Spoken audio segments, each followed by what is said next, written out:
This is a presentation of BSRN, Box Studios Radio Network. The Power Play Post Show is on the air, covering minor league hockey since 2003, and now covering the Binghamton Black Bears with news, reactions, and in-depth interviews only heard here. And now from the Box Studios in Kirkwood, New York, here is your host of the Power Play Post Show, Bob Howard. And hello, everybody. Welcome to another edition of the Power Play Post Show. This is the show for March 3rd, 2024. This is season 13, episode number 28, and this is episode 413 in the long-standing podcast that is the Power Play Post Show. And I want to welcome you, everybody. I'm feeling a little bit better from the last time I talked to you guys on Thursday. I'm feeling a little bit better. I'm getting over the sickness that I have, and hopefully feeling back to my normal self here soon, but I am feeling better than I was. So here is the breakdown of what we're going to be talking about today. We're going to talk a little bit about Friday's game with the Binghamton Black Bears versus the Elmira River Sharks. We'll have 6 more questions with Liam Anderson, who was our guest last Thursday, so hopefully you guys enjoyed that interview with Liam. And we're going to talk a little bit about the standings and the remaining schedule, because the remaining schedule I think is very important for the Binghamton Black Bears as they tune up and get ready for the playoffs. And that's what we got to be looking at and thinking about right now is the playoffs here for the Binghamton Black Bears. So let's get right into it. The Power Play Post Show is on Spotify, Apple Podcasts, Google Podcasts, Amazon Music, and iHeartRadio. Just search Power Play Post Show on whichever platform you listen to your podcast and subscribe. Please join the Power Play Post Show Facebook group. Just go to Facebook and search Power Play Post Show and share it with all your friends and family who obviously like the Power Play Post Show and maybe even the FPHL or the Binghamton Black Bears. Check out binghamtonhockey.net for all your Binghamton hockey information and curiosity.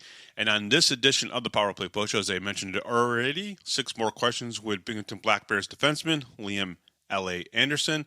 L.A. was a great guest on Thursday, and we enjoyed asking him our 6 more questions as well for that segment. Let's get right into it. Obviously, this is the breakdown of the 6-3 loss to the Elmira River Sharks on Friday night in Elmira. To start off the game, there was no scoring in the first period. Shots on goal were pretty much even through the first period, but there was really not much going on. And it was very kind of like much a team back and forth type of first period between the two. I thought both goaltenders, Sammy Bernard and Nolan Egbert, saved what they needed to save, obviously, in that first period. They both played, I think, very well in the first period at least. Now, in the second period, just 30 seconds into the second period, Dominic Dumas puts the home team up by 1 with a goal after a turnover in the Black Bears defensive zone and a rebound that just landed on Dumas' stick. That put them up 1-0. Playing in his debut game, though, Cameron Clark for the Black Bears scored his first professional goal 7:10 into the period, tying this game at 1 goal apiece. Seemed like, okay, one of the new kids is stepping up and helping out the team. So I thought this was a really good, start to not just his career, but okay, second period is coming along, and Binghamton got a chance, and they capitalized on that chance. The assists were Dan Weber and Jesse Anderson. So I thought, we're in a good place. After another turnover, though, in the defensive zone, the River Sharks take another second period lead with a goal from David Galleda, who scored with 5:05 left to go in the middle frame. The River Sharks were not done, though, in the second period as Mark Posner gave the home team a 2-goal lead with 1:55 left to go in the second period. And it kind of seemed like after the Cameron Clark goal, Elmira just continued to dictate the pace. They were plugging all the lanes. They were doing all the right things. They were winning the battles. That's probably the best terminology here. If you want to look for cliche hockey terminologies, they were winning the battles pretty much everywhere on the ice. And even though the Black Bears were keeping up with shots on goal, They weren't shots on goal that Sammy Bernard couldn't have a good chance on. So without a doubt, I just think that Elmira up to this point, through the first 40 minutes, they played the better game. And it almost seems like Tyler Jurich just knows a little too much about the Binghamton Black Bears, and that really does help him. Because at this point, the Elmira River Sharks have had probably almost the same amount of success against the Black Bears as the Danbury Hat-Tricks have, right? Because Danbury's got, a few wins against Binghamton. Actually, they got 5 wins against Binghamton at this point. So, and that's probably the most. We'll talk about that a little bit later in the show, because I do have a breakdown of the wins, the losses, who we've played against so far, those wins, losses, and what's remaining on the schedule. Because I think it's important to tune up for the playoffs. So I think Elmira has done a really good job. I know Carolina did good in the 4 games they played against us. There was, 2 games that were kind of blowouts, and then there were 2 close games. But I think Elmira has definitely put themselves in a place where I think if Elmira was playing this good earlier in the season, Elmira might be ahead of Danbury in the standings. I really do think that a Tyler Jurich run team, if given more than just 1 year, because I don't know what's going to happen with Elmira at the end of the season. Nobody does. I think only the CCDIA knows. CCIDA. They're the only ones that really know what's going to happen with Elmira after this season. I don't think it looks great.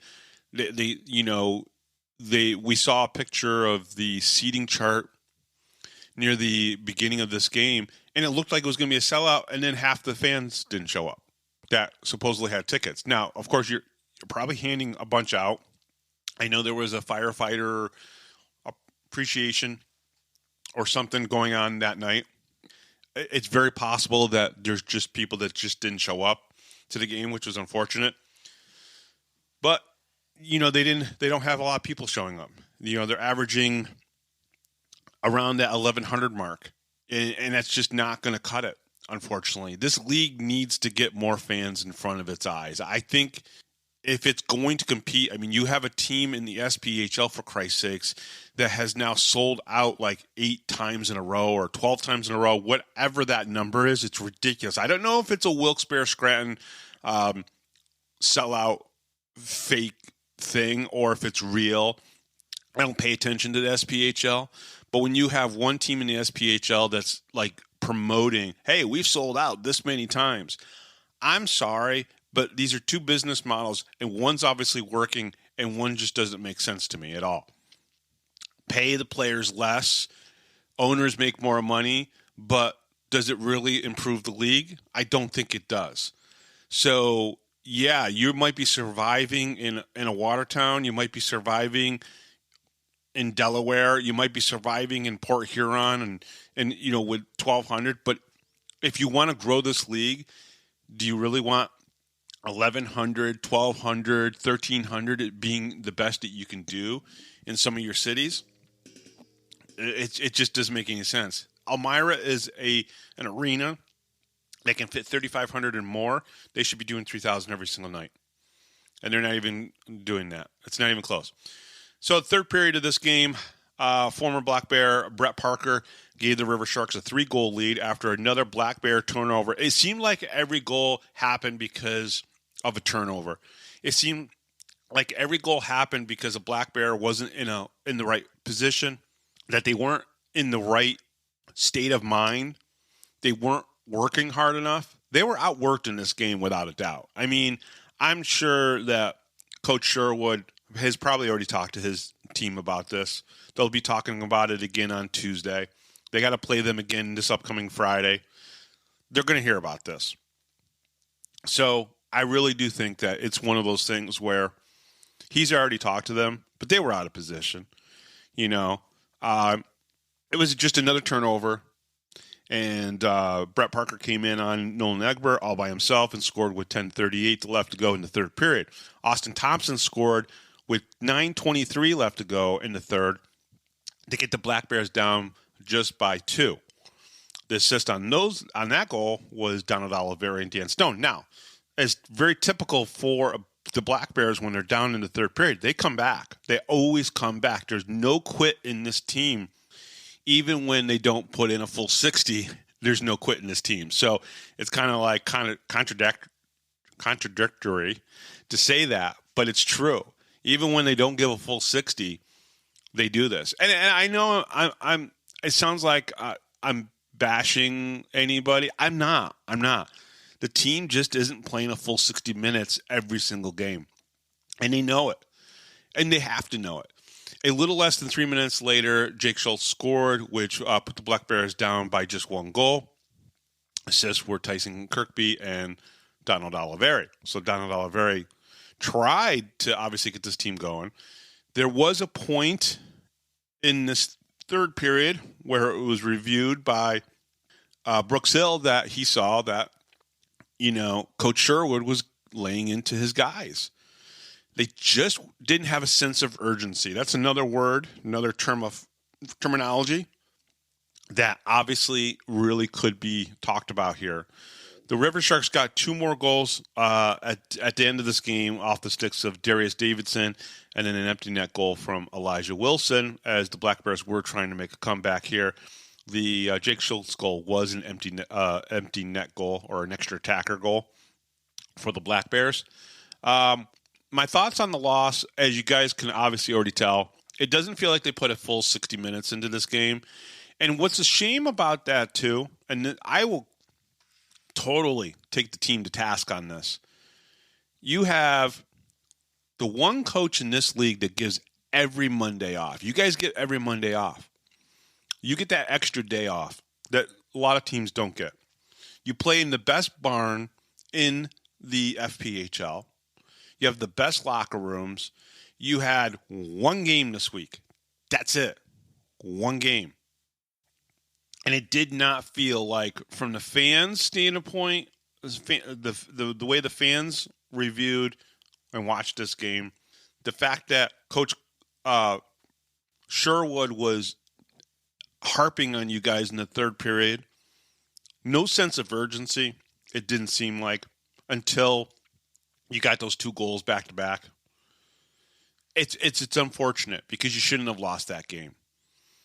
But it does appear like bringing in Dustin Jesso, the fact that MJ Merkel and Tyler Jurich know this team really well. They just had your number. And you didn't play hard enough, and you needed to play a little bit harder than you did. It's unfortunate. So I really think it's a loss that you kind of have to bury. Now, the last time they lost to Elmira, they came back and beat Elmira 10-2. So will they come back on Friday and beat them 10-2? They'll have Gavin Yates back in the lineup. They'll have a full 18-man roster that can actually dress for this week's game for the first time in 11 games. That's great. But everybody has to bring it. And I realize you have 3 college kids that started their first, Robbie Nelson Jr. and Cameron Clark. I get that. But you still have to play a full 60 minutes. Everybody does. And it seemed like the college kids at the end of the game had more energy. I don't know. I can't explain why they lose a game like this in Elmira. They've done this twice now. Now, will they come back and beat Elmira 10-2 this upcoming Friday with Gavin Yates back in the lineup and maybe a fuller lineup, maybe Josh Fletcher's back into the lineup? We'll see. Maybe Uturo comes back into the lineup. We'll see. I realize that he wants to get the college kids the 5 games. That's important, right? We know that's important. It was important for Samaro last year, Connor Smith, Brendan Stanko. Those guys were, it was important to do that. So we'll see. Either way. Okay, so that's it. We got Gavin Yates coming back. We'll have a full lineup, full 18-man playing roster. We'll see what happens. But this was a disappointment, I think, for everybody. Everybody. Not just the fans, not just the coaching staff, but I think the team was disappointed as well. So I don't think they ever want to lose. And we'll talk about some of these numbers about wins and losses on the road and stuff coming up here. But first, what we're going to do is we're going to do 6 more questions with Liam Anderson. We'll get that done. And when we come back, we'll look at the standings. We'll look at the games played so far. And then with the remaining games coming up. Why this is all important. We'll talk about it next here on the Power Play Post Show. But coming up next will be 6 more questions with Liam Anderson. We'll be right back right after this, right here on the Power Play Post Show. You're listening to the Power Play Post Show.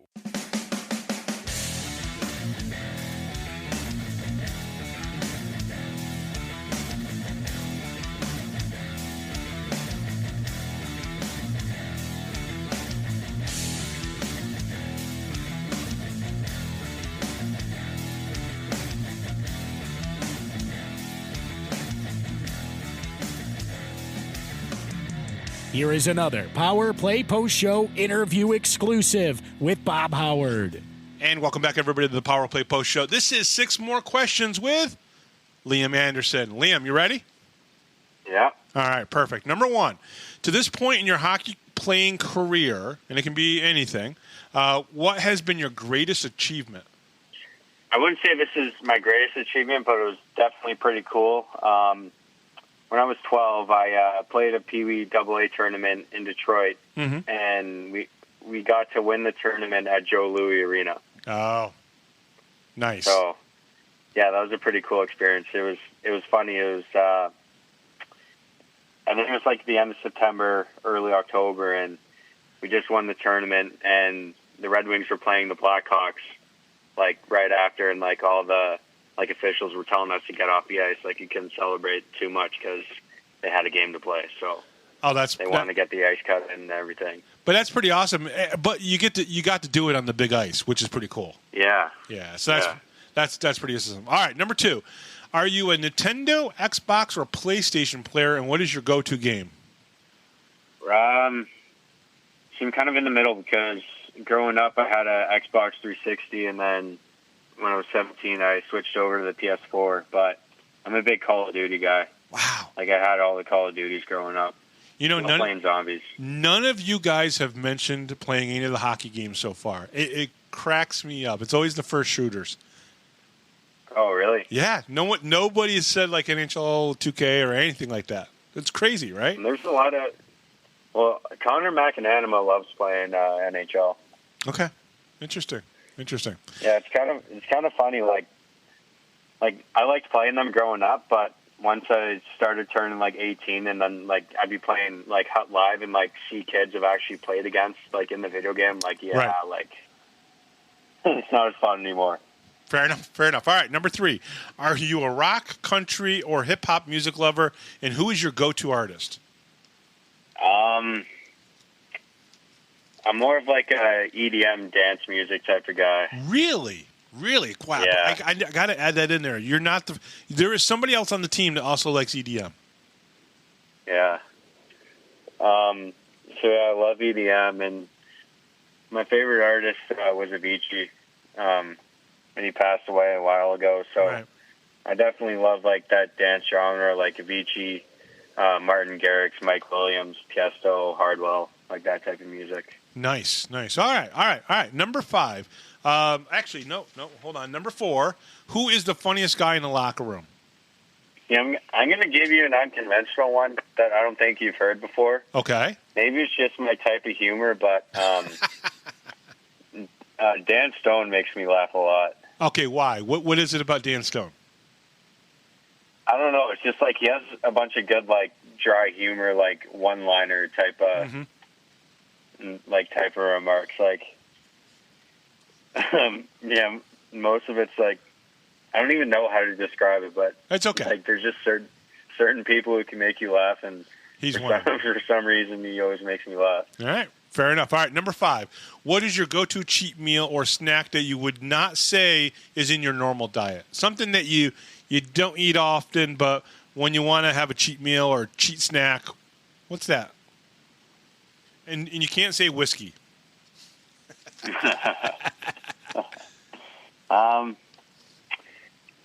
when I'm home, it's not usually part of my diet at all. But have you ever had like a chicken gyro? Yeah, absolutely. Yeah. Yeah. So like in Toronto, I just live outside Greektown, so there's a lot of those shops out there that make really good gyros, and I'm not sure they're the best for you besides the chicken in them. Right. But yeah, they're phenomenal. Have you found any here in the Binghamton area? No, I haven't. Probably the one. Honestly, when I'm around here, gone to a couple of sushi spots, but other than that, nothing really too exotic. Okay. All right. I think there used to be a Greek place. I think they closed down around COVID time, so I'll have to look into that. All right. Number 6, a zombie outbreak has happened, and you're locked in an ice hockey arena. Okay. Who is the one person, dead or alive, that you would want in there with you? One person, dead or alive? Yeah, it can be anybody. Who would you want in that hockey arena with you? Well, that's a tough one. And Nolan Egbert scared the crap out of everybody with his answer. So, what'd he say? I didn't hear that episode. He basically it's one of the major killers. I can't think of it right now, but it was. He's like, well, there's zombies out there, right? So we want somebody in there that can kill them and everything. Or did he say something like Ted Bundy or Jeffrey Dahmer? No. We're talking about somebody in history from like 1,000 years ago. Oh. But who would you want in that hockey arena with you? It could be anybody. See, that's the thing. I'm trying to find a balance with someone that would be pleasant to be around, but would also be useful. That's a tough thing to find these days, right? Yeah. Are you going to be the first person that gets stumped on this question? No. Do you know who Jocko Willink is? I don't think I do. He's like a retired Navy SEAL. Okay. He's pretty big on social media. He has a pretty big following and war veteran, and yeah, he'd be the type of guy that'd be able to protect me. So I'm going to say Jocko Willink. All right, I'll look him up and everything. Liam, thank you very much for answering 6 more questions with Liam Anderson. I really appreciate it. Yeah, thank you for having me. And we'll be right back right after this, right here on the Power Play Post Show.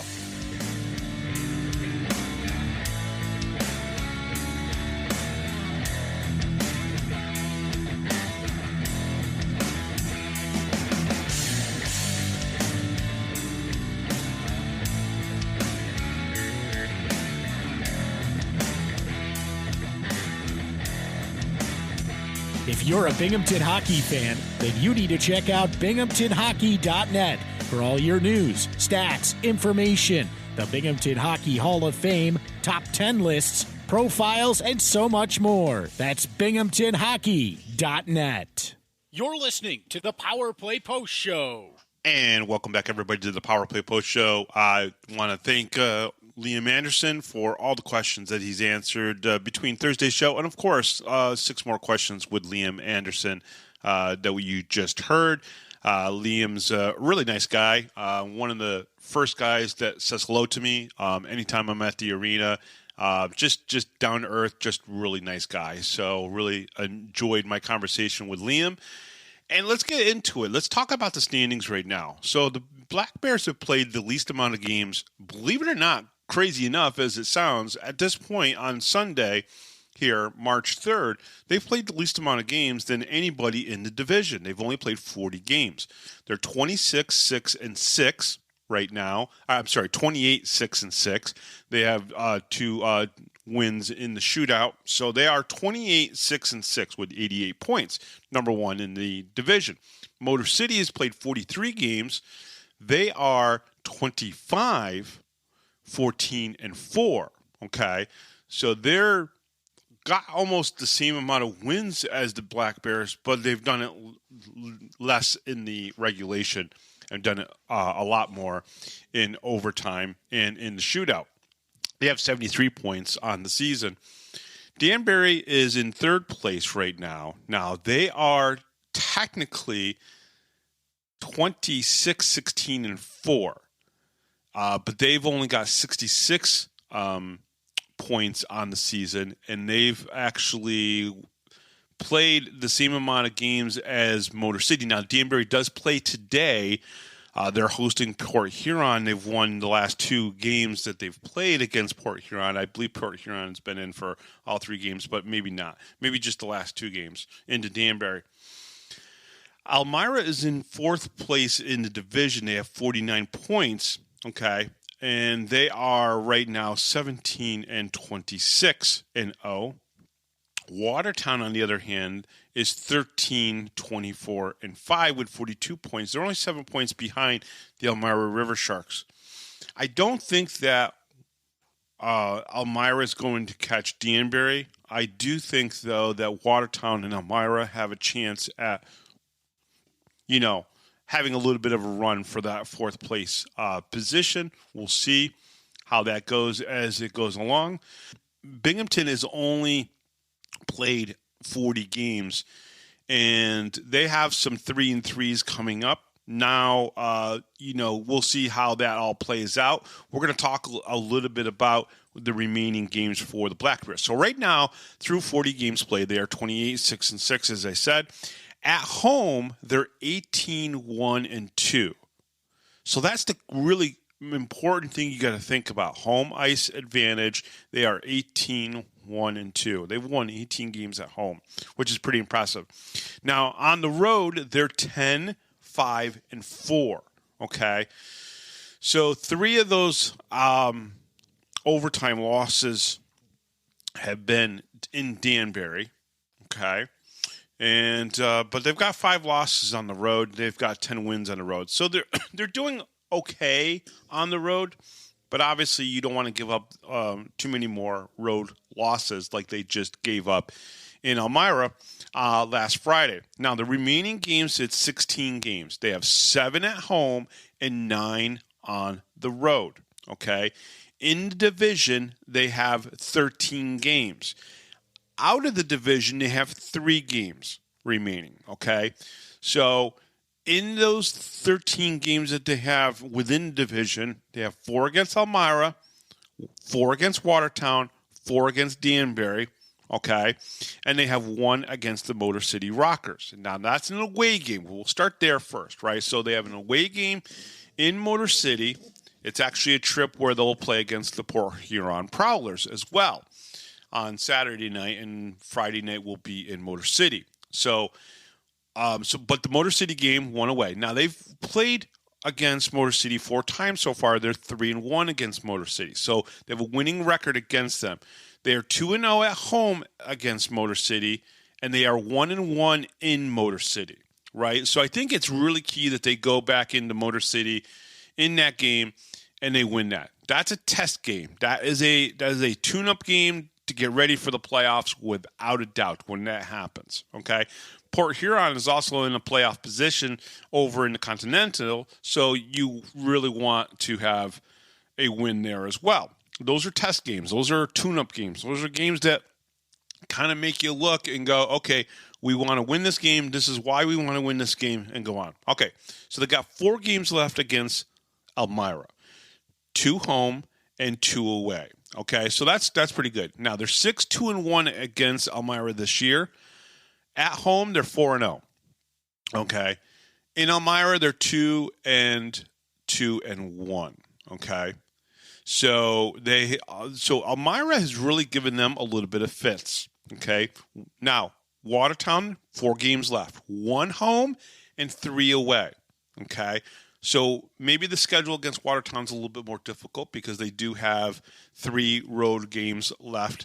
But they're 8-1 against Watertown. They're 6-0 at home against Watertown, and they're 2-1-0 against Watertown in Watertown. So I think Watertown hasn't been too much of a problem for us. They've only lost that 1 game to Watertown.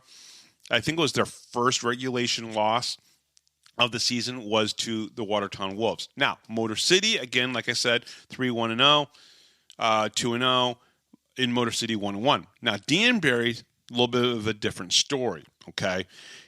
with Danbury, they still have 2 home games left and 2 away games left, right? So, again, very similar to Elmira in that sense. They are 9-1-4 against Danbury this season, okay? They are 5-1-1 at home against Danbury, and in Danbury, they're 4-0-3. So, they've only had 3 overtime losses to Danbury in Danbury, okay? So, be interesting to see what happens. 2 of those were shootout losses. I think Connor McAnanama, unfortunately, took both of those shootout losses to Danbury in Danbury. Now, out of division, they have 3 games left, okay? Mississippi, both are at home. All right, we have not played them. Port Huron, 1 in Port Huron. I believe it's a Saturday after playing a game in Motor City or against Motor City in Fraser, Michigan. We have not played against Port Huron. And so what's interesting here, I believe, is that we have a pretty split, pretty fair end of the season. We have 16 games left, 7 at home, 9 away. Okay? I think this is a great test for the Binghamton Black Bears to get their team tuned up and ready. You get the college kids set, figure out where you need to play them in your lineup.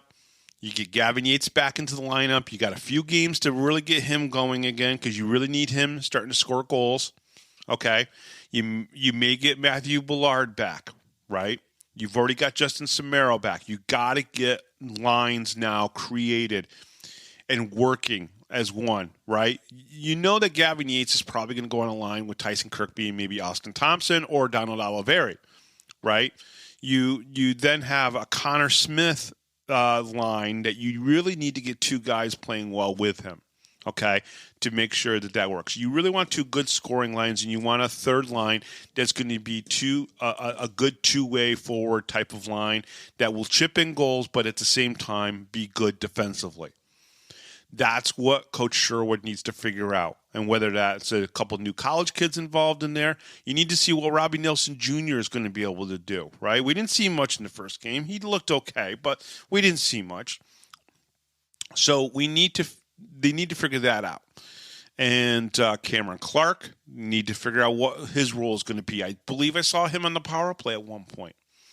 So it'll be interesting to see how the rest of this season turns out and what they'll do.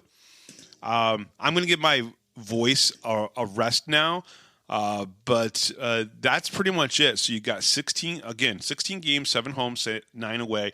This is a great test for the Binghamton Black Bears and whatnot. So I'm going to give my voice a rest so it's ready for this upcoming week. There are obviously a couple games coming up this week, and we'll get those previewed on Thursday, probably also with an interview.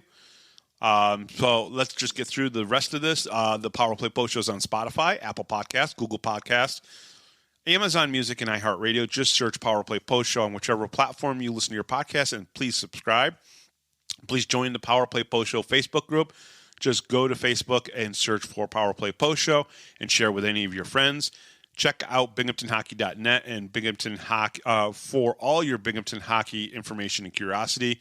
Thank you to Rob Lapoulos, our MC, John Petitucci, our musical director, and Binghamton Black Bears defenseman Liam Anderson, who answered 6 more questions.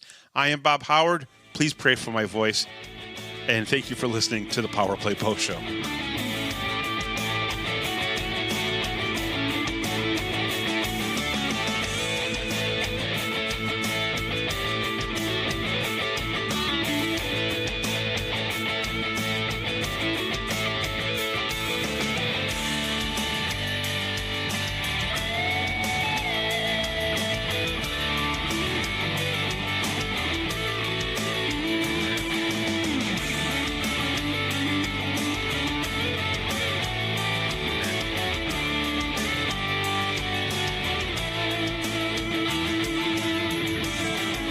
Thanks for listening to this edition of the Power Play Post Show.